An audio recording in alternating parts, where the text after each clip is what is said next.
Olá a todos! Hoje vamos explorar aqui um tema um pouco misterioso e intrigante. Já pararam para pensar que em certos momentos o ambiente ao nosso redor pode ser mais do que simples paredes imóveis? Vocês sabiam que certos lugares dentro da vossa casa podem de alguma forma atrair energias ou até mesmo espíritos? Existem espaços, sim, que segundo algumas crenças e estudos são mais propensos, mais propícios a serem pontos de concentração de energias espirituais. E convido aqui vocês, juntamente comigo, a descobrir quais são estes lugares, o que pode torná-los mais vulneráveis à presença dos espíritos e o que podemos fazer para proteger nossas casas de influências indesejadas. Preparem-se aqui para uma conversa que mistura mistério, crenças populares e até um toque de história. Porque muitas das práticas que usamos hoje em dia têm raízes e culturas antigas que acreditavam na presença de energias invisíveis ao nosso redor. Será que já sentiste algo estranho em alguma parte da tua casa? Ou talvez já ouviste histórias de outras pessoas que acreditam que alguns lugares da casa atraem uma energia diferente? Então, vamos explorar aqui este tema com calma e curiosidade. Quem sabe, ao final, tu mudas a tua visão sobre o espaço onde tu vives. Então, vamos falar sobre as crenças culturais e espirituais. A ideia de que certos lugares na casa podem atrair espíritos não é nova e está presente em diversas culturas ao longo da história. Diferentes tradições espirituais e crenças religiosas oferecem explicações para estes fenómenos.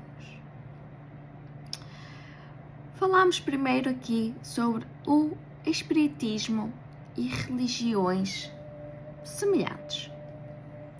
O espiritismo, por exemplo, ensina que os espíritos podem se manifestar em determinados lugares onde há uma forte carga emocional, como nos locais de grande sofrimento ou quando os mortos têm assuntos também pendentes.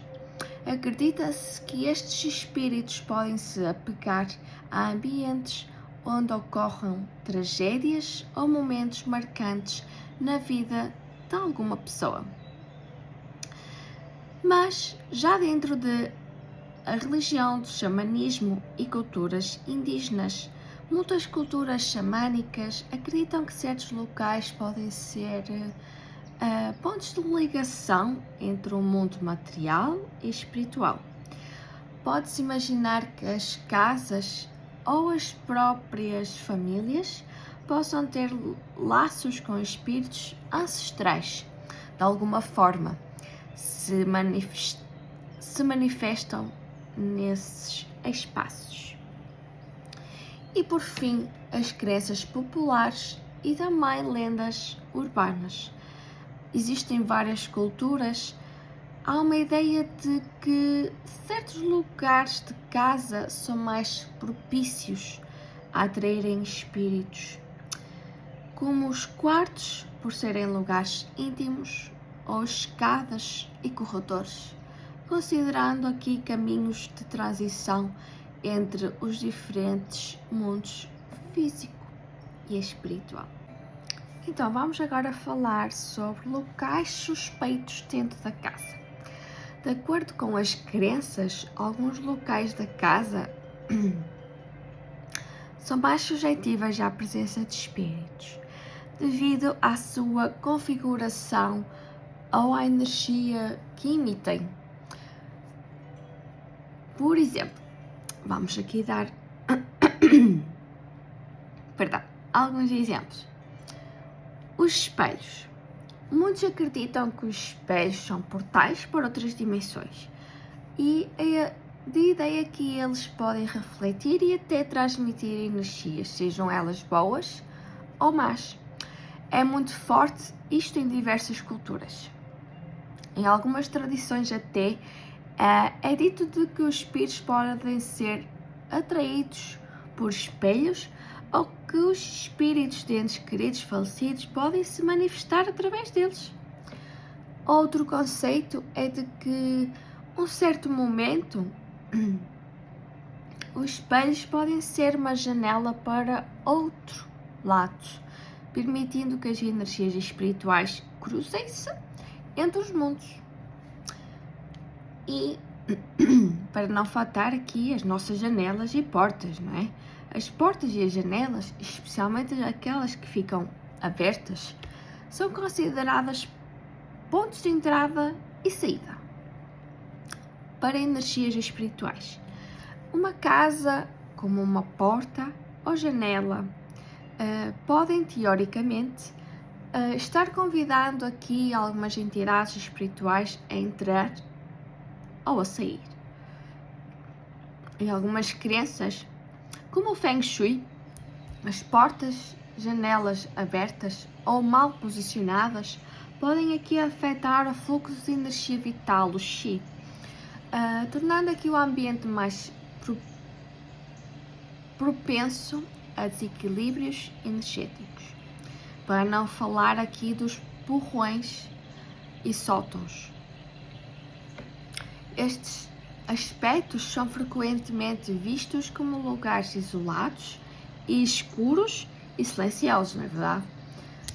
Que podem aqui acumular energias mais tensas ou negativas. Em muitas histórias de terror e mitos urbanos, o porão é descrito como um local onde forças invisíveis habitam ou se concentram, dando o seu caráter soturno e afastado da vida cotidiana.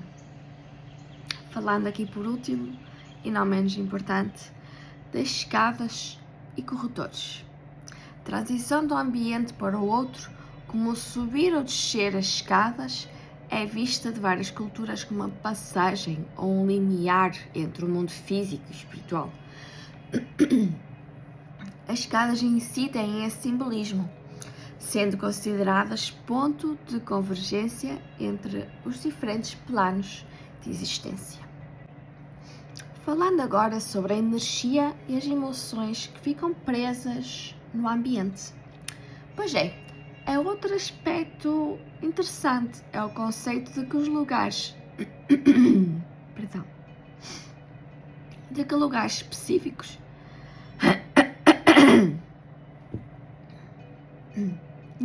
específicos podem reter a energia emocional ou espiritual de acontecimentos passados e também presentes, o que pode aqui atrair para o local espíritos.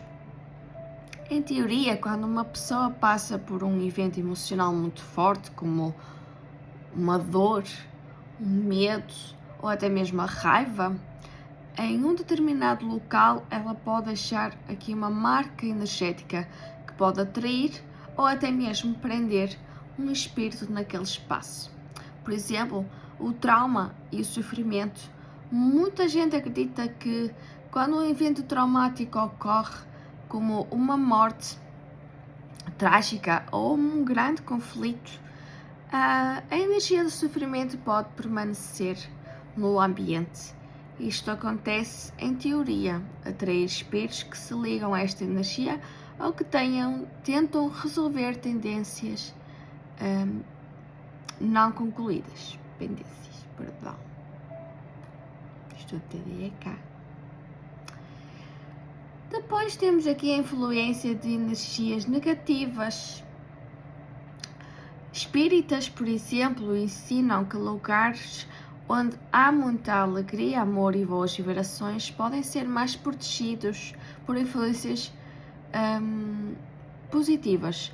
Porém, por outro lado, áreas e locais onde há muitos conflitos, muitas discussões constantemente, sentimentos de ódio e tristeza, são vistas como mais vulneráveis à presença de espíritos desencarnados, espíritos mal intencionados. E nesta questão que falou-se há pouco, dos eventos traumáticos que atraem espíritos nesta ligação, a energia, as energias e as crenças budistas lidam muito com este fator. Temos ainda o papel da psicologia e da percepção. Além das explicações espirituais e culturais, a psicologia também tem algo a dizer sobre a nossa percepção destes lugares estranhos da nossa casa. Alguns psicólogos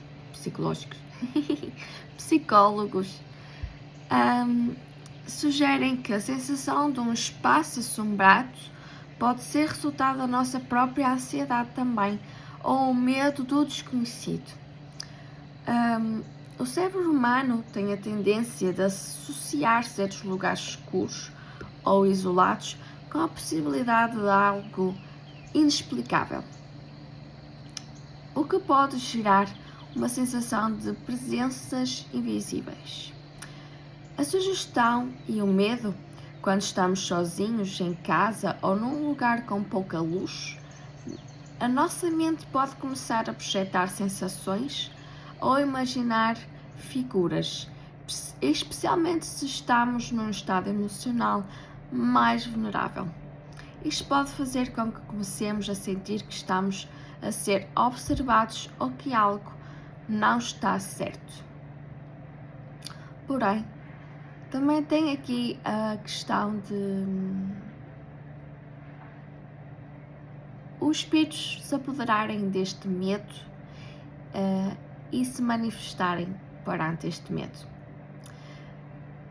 Também temos a inconsciência. Alguns psicólogos e estudiosos acreditam que o medo de espíritos e entidades pode estar relacionado a um inconsciente coletivo, onde somos influenciados também aqui por histórias, por filmes e mitos que tendem a ser transmitidos por geração em geração, mudando as nossas percepções de certos lugares. Não desconfigurando toda esta informação, podemos também dizer que sim, o mundo espiritual ele existe, ele está comprovado cientificamente de que ele está lá, mas dizendo que existem certas pessoas que têm mais propicidade para sentir, para ver do que outras.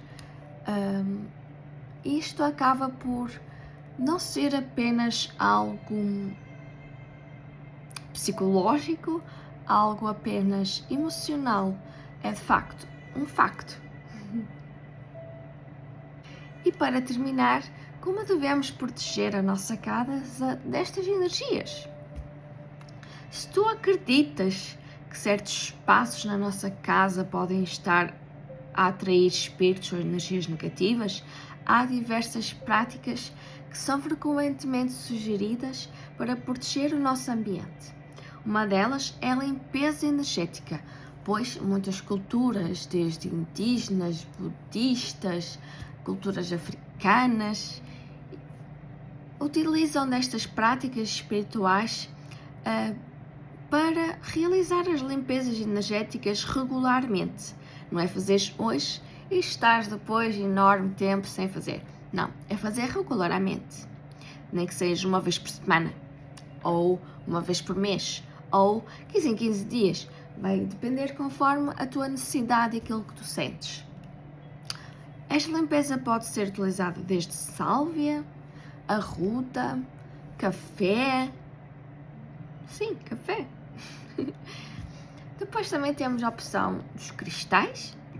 Utilizar os cristais no ambiente, como ametista, selenite, turmalina negra, como uma forma de proteger mais o ambiente contra estas influências espirituais indesejadas, pois estes cristais são vistos como protetores de energia negativa. Se não sabes como os adquirires, podes falar comigo, que eu vendi-os. E também ainda temos a opção de utilizar o Feng Shui a nosso favor. A ideia do Feng Shui é equilibrar a energia da casa através de boas disposições de móveis, objetos, respeitando aqui o fluxo energético, nunca ter coisas de partidas em casa, coisas com imenso pó,